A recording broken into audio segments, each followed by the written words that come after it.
Hello guys, maayong buntag. Ayan, time check is 4:20 ng umaga.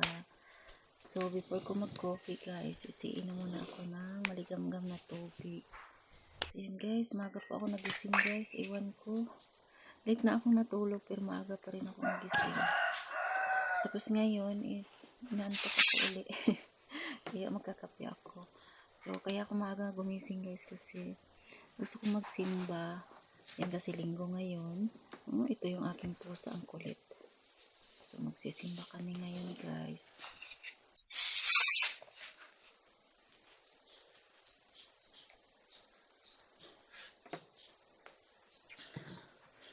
So, for today's video, guys, isi-share ko sa inyo yung aking coffee na ginagamit. Ayan. Dojoso Black Coffee, guys. Ito yung aking ginagamit ngayon dahil nasarapan ako nitong kape na ito. Black coffee, hindi masyadong tapang ang amoy. Hindi masyadong mapait. Ayan. So, dalawang beses ko nga siya ginagamit, guys. Kasi, konti lang naman ako magkape. Ayan. So, kahapon yung kalahati. Ngayon naman yung natira.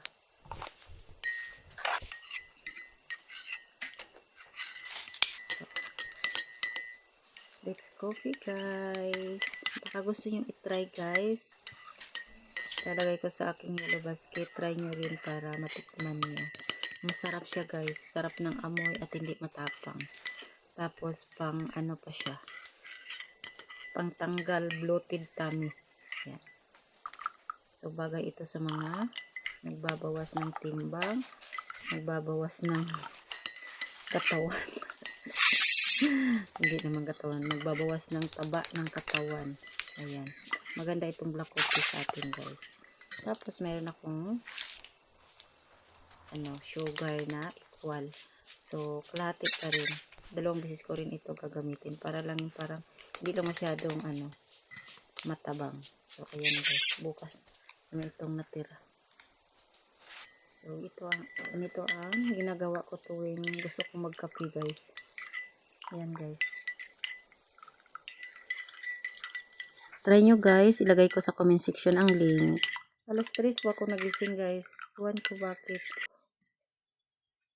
Ganito talaga siguro, guys, na kung nakakaidara na, no? Iba-iba yung yung tulog. Kaya, bumangon na lang ako at nag-init ng tubig para magkape. So, hindi ko muna gigisingan yung aking mga anak kasi pag may pasok maga pag gumigising. Ako lang muna ang gigising para makapag-relax bago ako maligo. So, yun naman ang aking for today's video, guys. Thank you for watching. Good morning and happy Sunday.